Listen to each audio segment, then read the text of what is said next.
il va vous afficher ce petit personnage-là, donc qui a un matériau, etc. Et donc du coup maintenant, donc en fait l'idée c'est qu'on va venir prendre ce petit bonhomme, le mettre sur le site Mixamo, et automatiquement il va venir nous créer un rig de contrôle.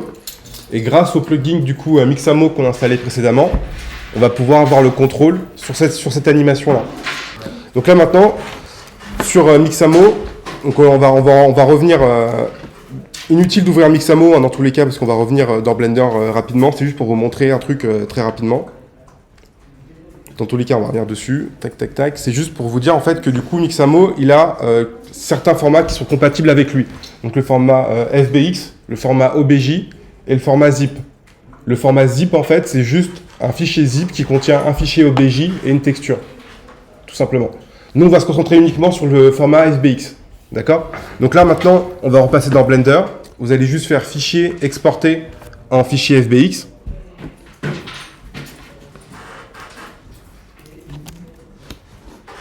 Tac, tac, tac.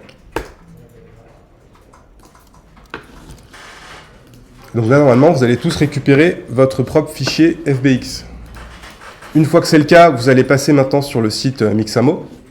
Là, vous voyez que moi, j'ai mon fichier FBX qui a été exporté. Ensuite, je suis allé sur le site de Mixamo et je vais me connecter du coup avec les identifiants de mon site Adobe. Donc Mixamo, hein, si jamais vous avez le nom qui est écrit là.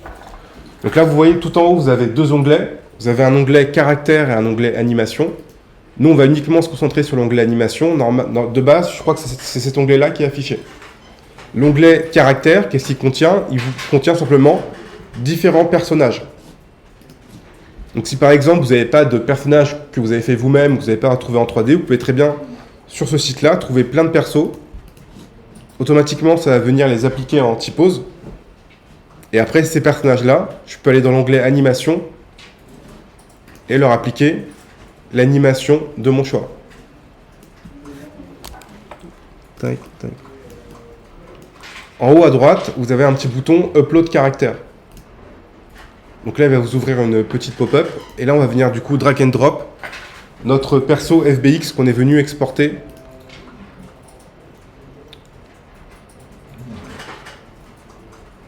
Et donc là, normalement, vous pouvez voir votre personnage qui s'affiche comme ça. Et donc là, maintenant, suite à l'upload, on arrive dans l'interface de rigging. Du coup, dans cette interface-là, rapidement, qu'est-ce qu'on va retrouver? En fait, là, cette interface-là, on va juste faire en sorte de mettre le personnage de face. Donc là, c'est pour ça que vous avez ces petits boutons. Parce que des fois, il se peut que votre personnage soit couché, soit de dos, de 3/4, ou enfin, voilà. Donc là, vous avez la possibilité pour venir bien le remettre dans le bon sens. Et on va voir juste après, quand je clique sur Next, ici, vous voyez, il m'affiche des points que je vais venir placer sur le personnage pour venir définir les articulations. Donc le shin, ça va être le menton, le wrist, c'est les poignets, elbow, c'est les coudes, et les knees, c'est les genoux. Les groins, ça va être l'entrejambe. D'accord?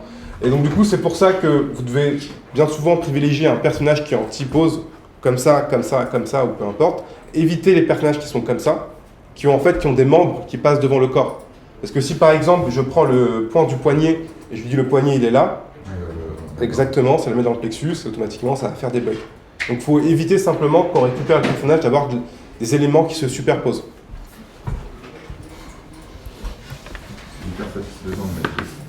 Donc là, on va venir placer. Et également, il se peut que des fois, si vous trouvez des personnages qui ne sont pas forcément dans une pose symétrique, comme ça par exemple, comme ça, enfin, vous voyez qu'ils ont vraiment un décalage dans la symétrie, ici vous avez l'option pour désactiver la symétrie. D'accord? C'est quoi, c'est c'est l'entrejambe. Tu vois, tu as l'exemple juste à droite ici là. Ouais. Ah oui, c'est vrai. Donc on va venir placer tac, ça au niveau du menton, ça au niveau des poignets, le coude on va le mettre à peu près ici, les genoux et entrejambe. Ensuite, avant de cliquer sur Next, il y a un petit paramètre, donc c'est ce paramètre-là, Skeleton LOD. D'accord? À quoi ça correspond en fait? C'est pour définir la complexité du rigging par rapport aux mains. C'est que soit vous avez, donc il y a plusieurs types de rigging, c'est soit on va venir riguer chacun des doigts, soit on aura un rigging à 3 doigts, comme ça, donc c'est-à-dire qu'on aura les 2 doigts qui vont bouger en même temps, soit on aura un rigging avec 2 doigts, comme si on avait des moufles, avec le pouce, les mains, soit on aura un rigging avec une seule main en fait. Et donc là en fait, on peut juste définir, vous voyez qu'ici on peut avoir 3 fingers, il vous donne l'exemple justement, à quoi ça correspond. Standard. standard Skeleton, on peut animer chaque articulation de chaque doigt. Exactement, tu vois. On peut animer ça. Ouais, c'est chacune des phalanges. Ok. Et donc là, nous, comme on a un personnage, donc là, juste si je passe... Ok, j'aime pas Blender, ça crash. Voilà, donc vous voyez que mon personnage, techniquement, il a plus des grosses moves qu'autre chose, en fait, quoi. Ouais. Donc là, nous, on va se mettre simplement sur un two chain finger.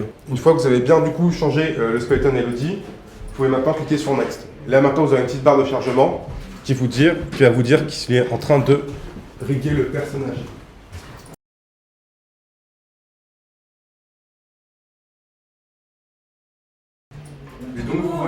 Et donc là, comme je disais, c'est que là, maintenant que vous êtes là, vous pouvez cliquer sur Next. Hop là, on valide, tac tac. Et donc là maintenant, comme je disais, votre personnage il va apparaître à droite. Et maintenant, et à gauche, vous allez avoir toute la librairie d'animation et appliquer l'animation que vous souhaitez. Et donc du coup, vous verrez également ici sur la droite différents paramètres à chacune des animations.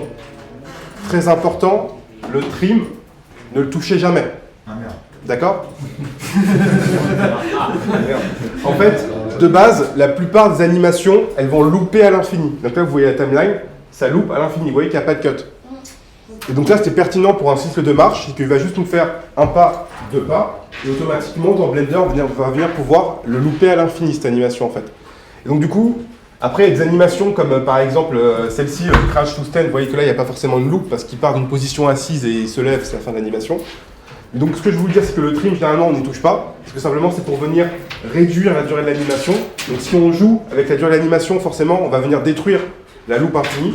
Et ensuite, après, pour chacun de ces animations, vous allez avoir différents paramètres. Donc vous voyez que là, par exemple, on a un slider d'enthousiasme. Donc je peux le rendre ultra motivé dans sa danse. Là, le mec, il est déter, il a un bête de déhanché. Il est chaud là. C'est lequel? Ah, mais moi j'ai pas enthousiasme. Ça dépend des trucs. Et vous voyez que là, du coup, j'ai mis enthousiasme, mais là, forcément, il est un peu plus timide dans sa danse. Et après, vous voyez qu'on a aussi également, donc Overdrive, ça sert généralement à pas grand chose, hein, lui, par exemple. Overdrive, ça va être juste la speed. Donc, généralement, on évite d'y toucher, parce qu'on peut revoir la vitesse dans Blender. Donc, lui, généralement, on n'y touche pas. Tac. Et surtout, le paramètre avec lequel vous allez le plus le jouer, ça va être caractère arm space. D'accord? Imaginons que mon personnage, il avait son ventre qui était vraiment rond. De base, du coup, forcément, il aurait eu ses bras qui seraient passés à travers le corps. D'accord? Et donc, du coup, caractère arm space, c'est juste pour définir l'espacement des bras, en fait. Pour éviter qu'on ait, du coup, des formes qui viennent se clipper avec le torse ou le ventre. Vous voyez que si je le mets à 100, tout de suite, bah, vous voyez que là, les bras, il est vraiment comme ça, en fait, quoi. Alors que si je le diminue, là, il va avoir les bras qui vont être vraiment comme ça, Vous voyez bah ça sera la fin. Donc là, ça veut dire que son corps il est encore trop gros. Mais bon, après, on tombe dans des polémiques. Et donc, du coup, et vous voyez que par exemple, là, j'ai pris une autre animation, Joyful, et là, je vais avoir d'autres paramètres. On va avoir le style, on va avoir la hauteur du saut, et on va avoir par exemple la direction dans laquelle il saute, quoi. Ouais. Donc, la première animation qu'on va télécharger.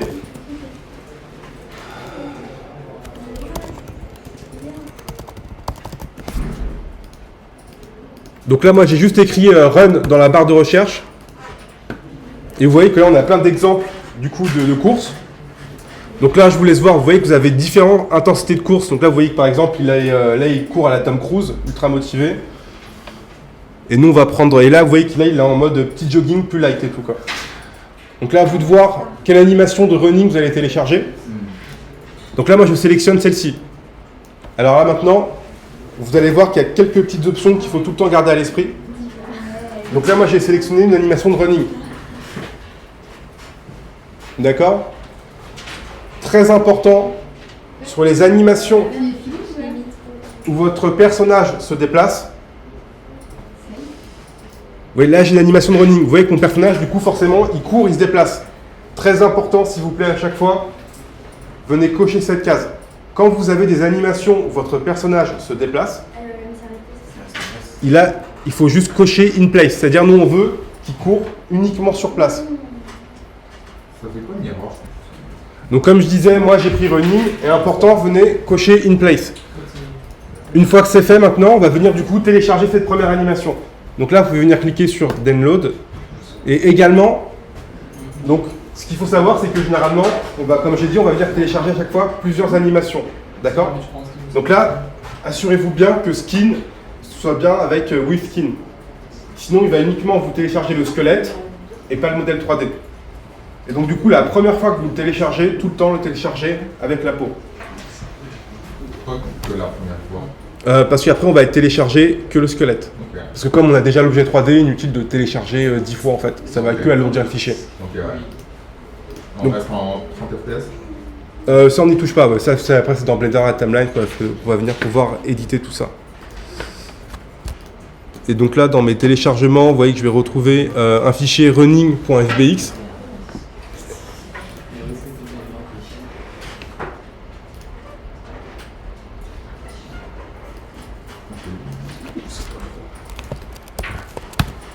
Et donc là, maintenant, vous allez récupérer votre personnage dans Blender. Moi j'ai deux problèmes. Ouais. Donc là, juste avant de prendre la pause, maintenant, je vous invite à venir télécharger plusieurs animations. Donc moi, par exemple, donc là, tout dépend aussi des animations que vous voulez faire dans votre storytelling, d'accord? Donc moi, si vous vous souvenez de ma vidéo d'hier avec les colonnes, j'ai mon perso qui court, il s'arrête, et là, il est stressé, c'est pas ce qui se passe, et après, il tombe. Donc là, c'est pour ça que j'ai pris celle-ci, Nervously Look Around.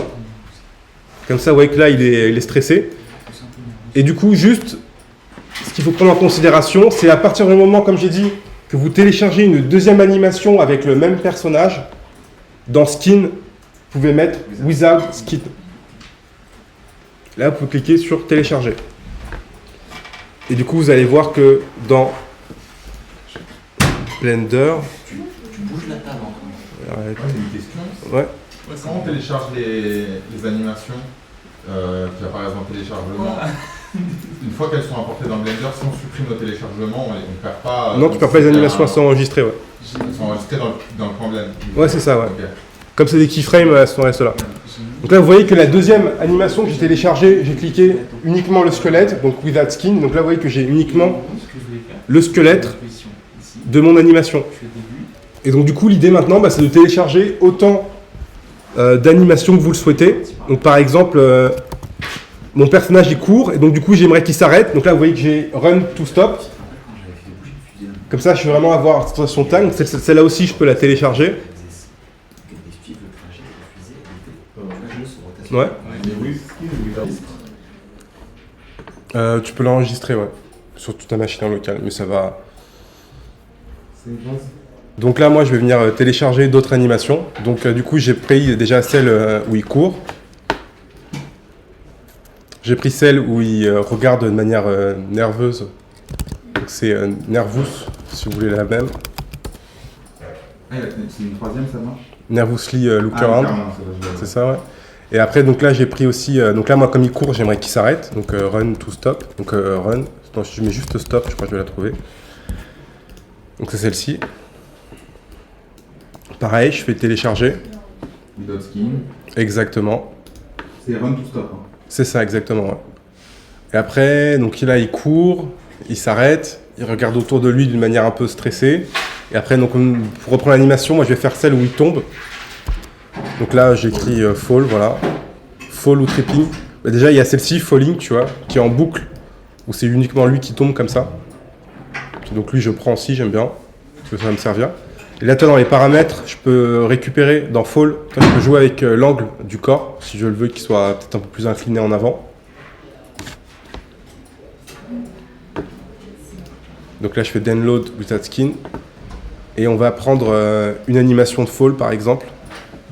Parce que maintenant, il faut la transition entre le moment où il est debout et le moment où il tombe. Du coup, on peut prendre celle-ci, Fall Flat, par exemple. Il y a Fall Flat, il y a Tripping, enfin Trip, celle-ci là, où il trébuche. Mais après, moi, je vais juste prendre celle-ci là, Falling Flat, tu vois. Ok. Ah non, pardon. Celle-ci, Flat. Fall Flat, ouais. Et donc Download Without Skin.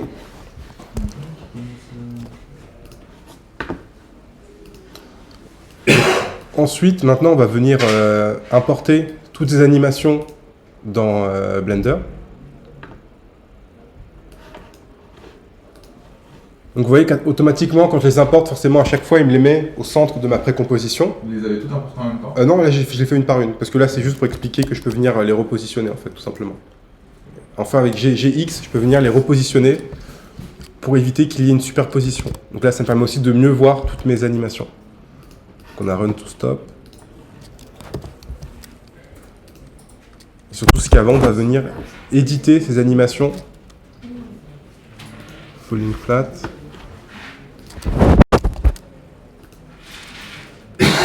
Donc là, une fois qu'elles sont bien toutes importées, ce qu'on peut regarder, c'est surtout, on voit que certaines animations, comme par exemple la run stop et la run fall flat, l'animation ne se fait pas sur place. Vous voyez que là, il se déplace. Donc ça, c'est des choses qu'on va corriger dès maintenant, sinon ça va introduire des bugs par la suite. Donc du coup, pour venir corriger ça, donc par exemple, donc là j'ai cette animation-là où il court. Donc moi j'aimerais que cette animation, que tout se passe au même endroit, sur place. D'accord? Donc là je la sélectionne, vous voyez automatiquement il m'affiche les images clés. Vous êtes sur laquelle là? Sur le falling, Ouais, c'est ça, celle fall flat, ouais. Tu vois, parce qu'on voit qu'il marche un peu avant, ouais, et après il tombe. Et donc du coup moi j'aimerais que tout se passe, forcément tout se passe au même endroit, tu vois. Je peux juste les renommer là. Et donc du coup en fait l'histoire c'est que maintenant si j'ouvre mon animation qui est sélectionnée, je vais avoir du coup toutes les images clés de mon animation. Donc là on va bien retrouver les animations pour les hanches, pour les mains, les shoulders, enfin les épaules, la head, etc. Et en fait ce qu'il faut savoir c'est que l'animation de déplacement qu'on souhaite supprimer, elle est sur les hanches. Donc là je m'explique. Donc vous voyez que par exemple pour trouver l'animation, vous vous demandez ok mais c'est quelle ligne que je dois supprimer maintenant. Donc en fait généralement ça va être sur les hips, les hanches. Si vous ouvrez les hanches, vous allez retrouver toutes les images clés de position, rotation, etc. Et du coup, généralement, c'est sur la Z location. Vous voyez que là, j'ai la Z location des hanches qui est sélectionnée. J'ai un petit bouton validé. Donc là, j'ai sélectionné les hanches que je suis venu afficher. Et donc, en fait, vous voyez que sur les hanches, sur la location Z, j'ai un petit bouton validé. D'accord? Et donc, quand je le désactive, on voit bien que maintenant, là, mon animation se passe sur place. Donc ça veut dire que je sais que c'est cette ligne-là que je dois venir supprimer. Donc là, je suis juste venu cocher le petit bouton validé pour m'assurer que c'est la bonne ligne. Esthétique. Donc là, maintenant, ça veut dire qu'on sait que c'est la ligne des hanches sur Z qu'on doit venir supprimer. Donc là, maintenant, je peux venir réactiver la ligne en question. Je vais juste venir zoomer un peu. Et donc là, c'est le plus chiant, entre guillemets. Simplement, si tu fais un double clic sur la ligne, tu vois avec la fiche sélectionnée. Ah, ok. Et donc du coup, par contre, quand vous attention, gardez tout le temps la première image clé. Donc là, j'appuie sur X, delete keyframe. Donc là, maintenant, j'ai bien l'animation qui se passe sur place. Donc du coup, comme moi, j'ai beaucoup d'animations, je vais reproduire la même manipulation sur un autre personnage. Donc vous voyez que là, j'ai le deuxième run to stop.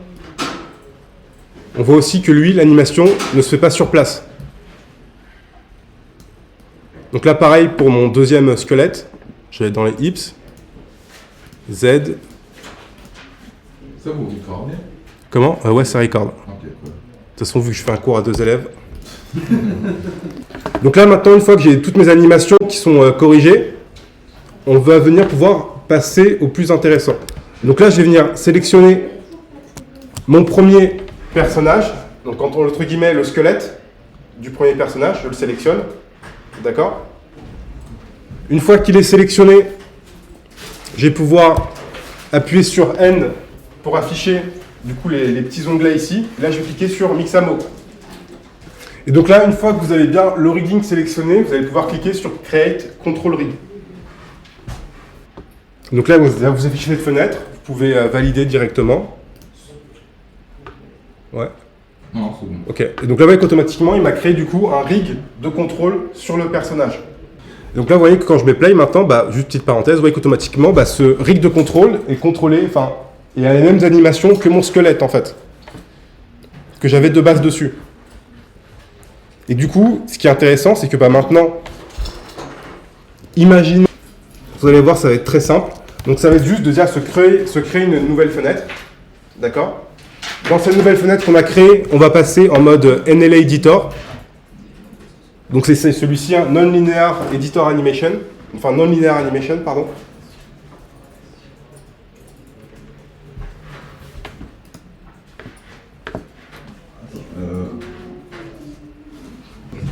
Et donc du coup maintenant, tout va se passer ici. Donc là vous voyez que à chaque fois j'ai une ligne pour chacun de mes squelettes. Si vous avez que 2 squelettes, vous allez avoir que 2 lignes. Si vous en avez 3, vous allez avoir 4 lignes. Et moi simplement, c'est comme j'en ai 5. Oups là, non, toi tu dégages. Comme j'en ai 5, c'est pour ça que j'ai bien 5 lignes qui apparaissent. D'accord? Nous, ce qui nous intéresse, ça va être uniquement la première ligne. Parce que c'est uniquement la ligne qui s'occupe de mon personnage. Pour voir les noms, vous voyez que là, mon personnage s'appelle Armature. La ligne s'appelle Armature. Donc forcément, c'est bien la même ligne. Une fois que ça c'est fait, et que vous avez bien du coup cliqué sur... Enfin voilà, qu'on a bien on n'est pas obligé, alors là je précise, on n'est pas obligé d'être dans pause mode, hein, d'accord? Et vous voyez donc du coup sur la ligne Armature ici, j'ai 2 petits rectangles qui sont stack l'un au-dessus de l'autre, avec une petite flèche. On va venir cliquer dessus. Et vous voyez que là, automatiquement, il est venu transformer ma ligne qui était en orange moisi en orange vif, avec un mot action qui apparaît dessus, d'accord? Donc là, en fait, et vous voyez, en fait, là, ce qu'il a fait, c'est qu'il est venu stocker toutes les images clés de mon animation qui court en une seule ligne, d'accord? Et du coup, maintenant, ça va être cette ligne-là qui va venir driver l'animation de mon personnage. Donc, par exemple, si cette ligne, je la déplace, vous voyez que là, mon personnage ne court plus, mais c'est que quand j'arrive dessus, que mon animation se déclenche. Et donc du coup, ce qui est intéressant avec ça, donc là, j'agrandis la fenêtre, et quand j'appuie sur N, je vais avoir la fenêtre d'options qui apparaît. Et du coup, tout va se passer dans cette fenêtre d'options. D'accord? Donc là, on va uniquement se concentrer sur mon personnage qui court. Le problème que j'ai, c'est que dès que je passe les 25 frames, j'ai mon animation qui s'arrête. D'accord? Là, le problème que j'ai, c'est que mon animation, elle s'arrête. Moi, j'aimerais que mon personnage, il court à l'infini. OK? Donc pour ça, ici, je vais aller dans Action Clip. Et là, dans Action Clip, tout en bas, vous voyez que là, j'ai l'option Repeat. Et là, je peux venir augmenter le chiffre. Donc par exemple, je veux qu'il court, qu'il répète ce cycle de marche 5 fois. Automatiquement, la ligne s'agrandit. Et maintenant, quand je mets Play,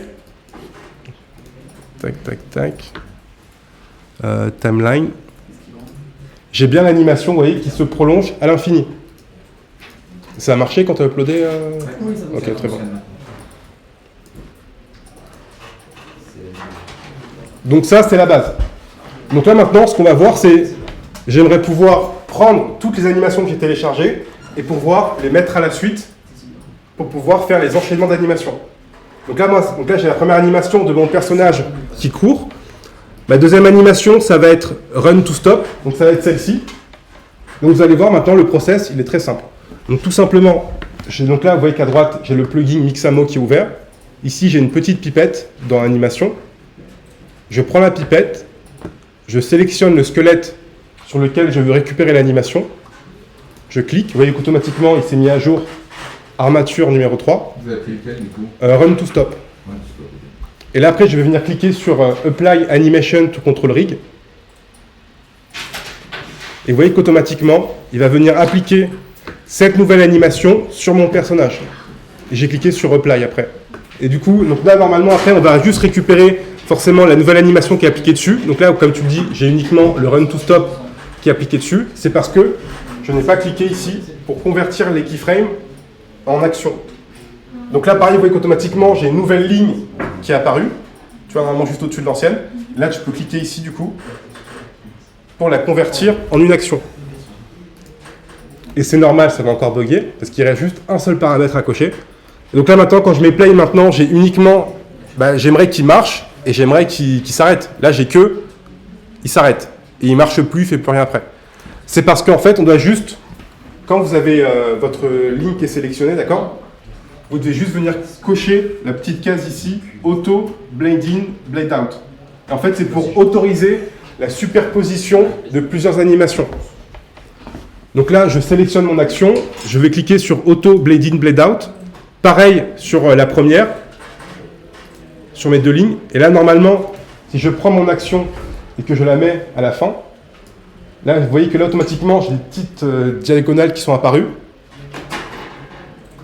Des petits modes de fusion. Et là, maintenant, quand je me déplace, il court, il court, il court. Et là, il s'arrête.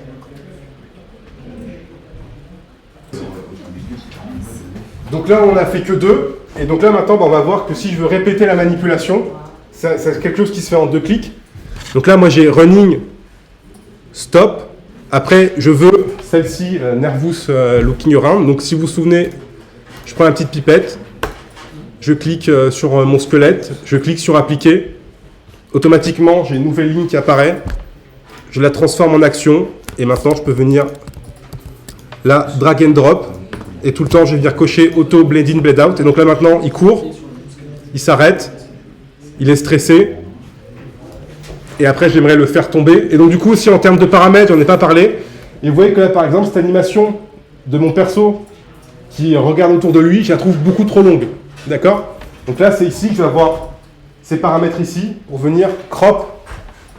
Donc là, si je prends end, vous voyez que je le réduis. Ça vient venir réduire mon animation. Vas-y, j'arrive. Et donc, comme je disais, c'est que des fois, vous pouvez avoir des animations que vous trouvez un peu longues, comme celle-ci de mon personnage, comme je disais, qui regarde autour. Donc, soit vous pouvez la réduire avec ces paramètres-là, frame start ou frame end, ou sinon, vous pouvez très bien placer votre curseur bleu à l'endroit que vous souhaitez, faire clic droit sur l'action en question. Là, vous avez split, strip. Ça va la séparer en 2, et la deuxième, on peut venir la supprimer. Comme ça, j'ai bien mes animations, tac, tac, tac. Et donc là, maintenant, j'aimerais rajouter une nouvelle animation, donc celle où il tombe. Donc c'est la première, celle-ci, là. Donc je peux venir, pof, pof, resélectionner le squelette, cliquer sur appliquer. Automatiquement, j'ai l'action qui apparaît. Je la convertis. Le réflexe, auto, blade in, blade out. Et là, maintenant, je peux venir mettre la nouvelle strip. Pourquoi elle apparaît pas au-dessus? Bonne question, moi aussi, elle n'a pas apparu en dessus. Mais attends, ça après, c'est pas un problème.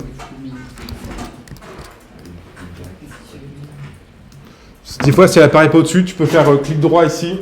Là, tu as Add Track pour ajouter une nouvelle ligne.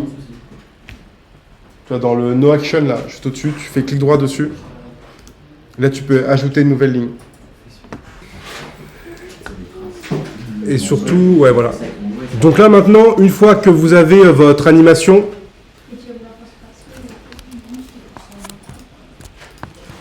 avec vos différentes strips que vous avez importées dans l'éditeur. Donc là, vous voyez, il court. Donc là, je peux venir cacher les autres.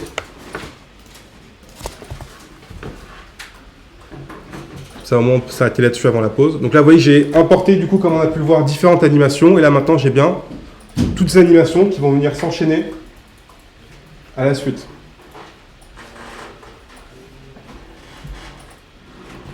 Et le fait de mettre les courbes, là, c'est pour juste rendre l'animation plus smooth, ouais. De moins en plus fort. C'est très là. Oui. Ça, en fait, c'est pour définir la transition entre deux animations. Ok. C'est que tu vas plus aller superposer. Donc, par exemple, si je prends celle-ci, tu vois, là, on a une transition qui est plus douce. Et donc là, maintenant, je vais avoir une transition qui va être plus douce entre le moment où il court et il s'arrête. Alors que si, par exemple, je la mets carrément à la fin, là, je vais avoir quelque chose de très net, tu vois, très abrupt entre la transition des deux frames. Alors que plus je superpose, plus j'aurai quelque chose de smooth, en fait. Okay. Et donc là, maintenant, après, tout ce qu'il nous reste à faire, ça va être, du coup, forcément, d'animer ce personnage pour ses déplacements, ses positions. Donc là, simplement, je sélectionne mon squelette, enfin, mon armature, tout en restant dans le mode objet. Et là, maintenant, je peux venir mettre des images clés. Hein. Donc ici, je sais qu'ici, c'est la frame où il s'arrête. Donc là, je vais mettre KL. Je vais venir remonter dans le temps. Et avec GY, je vais venir le déplacer comme ça, KL. Et là, maintenant, vous voyez que j'ai bien mon perso qui court. Il s'arrête, il est stressé et il se pète la gueule. Et donc, du coup, au moment où il tombe, je peux très bien mettre ici une image clé.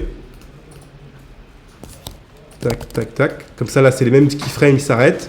Et là, après, j'aimerais que quand il tombe un peu en avant. Donc, comme ça. Et là, KL, tac, tac.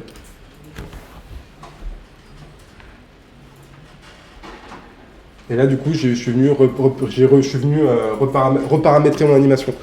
Également, ce que vous devez garder à l'esprit, c'est que de base, Blender, comme After Effects, non, After Effects de base, quand on met deux images clés, c'est une animation qui va être linéaire, c'est-à-dire un mouvement qui va être constant.